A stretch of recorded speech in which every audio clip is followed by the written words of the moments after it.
Welcome to simply Shenba. இன்றைக்கி நம்ம onion paratha எப்படி செய்ய போகிறோங்கிறத பார்க்கலாங்க. இந்த கப்பில் 1 கப் அளவு நான் கோதுமை மாவு எடுத்திருக்கேன். கொஞ்சம் உப்பு சேர்த்துக்கலாம், கூடவே கொஞ்சம் ஆயில் சேர்த்துக்கலாம்.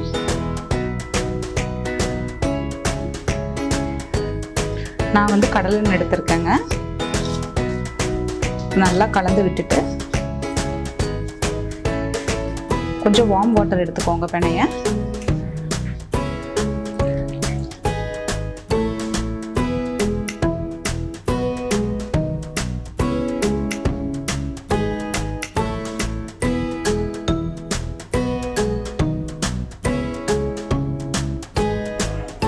இப்போ நம்ம மாவு நல்லா பிணைஞ்சாச்சுங்க. இதை ஒரு 5 நிமிஷம் நம்ம மூடி வச்சிடலாம்.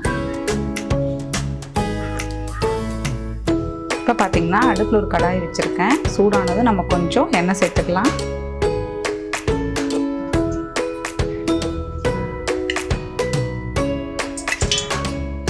இப்போ எண்ணெய் சூடாகிடுச்சு. இப்போ பார்த்தீங்கன்னா நம்ம வெங்காயம் போட்டுக்கலாம். நான் பெரிய வெங்காயம் 2 வெங்காயத்தை கட் பண்ணி வச்சுருக்கேன். இப்போ அதை ஆட் பண்ணிக்கலாம். அதெல்லாம்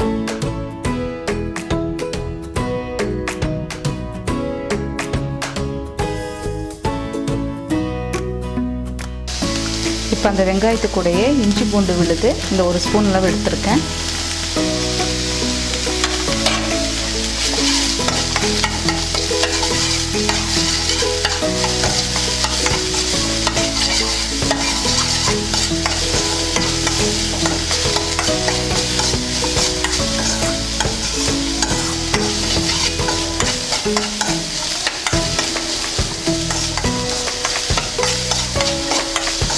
அது கூட ஒரு 1/2 ஸ்பூன் மிளகாய்த்தூள், கரம் மசாலா கொஞ்சம் 1/2 ஸ்பூனை விட கொஞ்சம் கம்மியாக போட்டுக்கோங்க.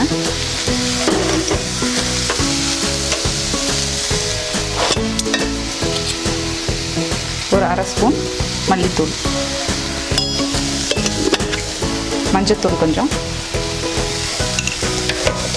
எல்லாத்தையும் நல்லா மிக்ஸ் பண்ணிக்கலாம்.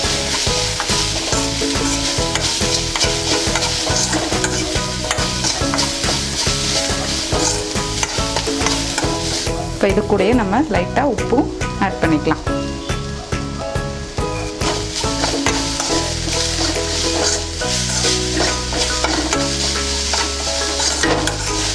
எல்லாம் நல்லா மிக்ஸ் ஆகிடுச்சு.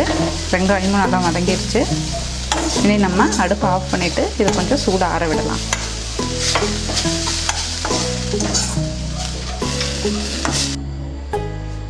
இப்போ நம்ம மூடி வச்சு 10 நிமிஷம் இருக்கோங்க. இப்போ நம்ம சப்பாத்தியை தேய்ச்சி எடுத்துக்கலாம்.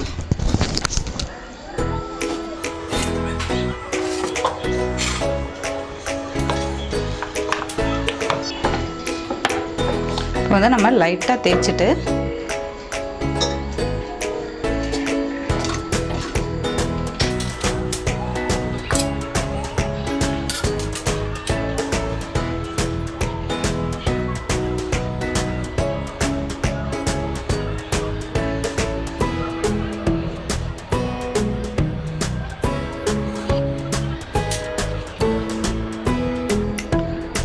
மெதுவாக லைட்டாக தேய்ங்க. ஏன்னா நம்ம உள்ளே வெங்காயத்தை ஸ்டஃப் பண்ணியிருக்கோம் இல்லையா,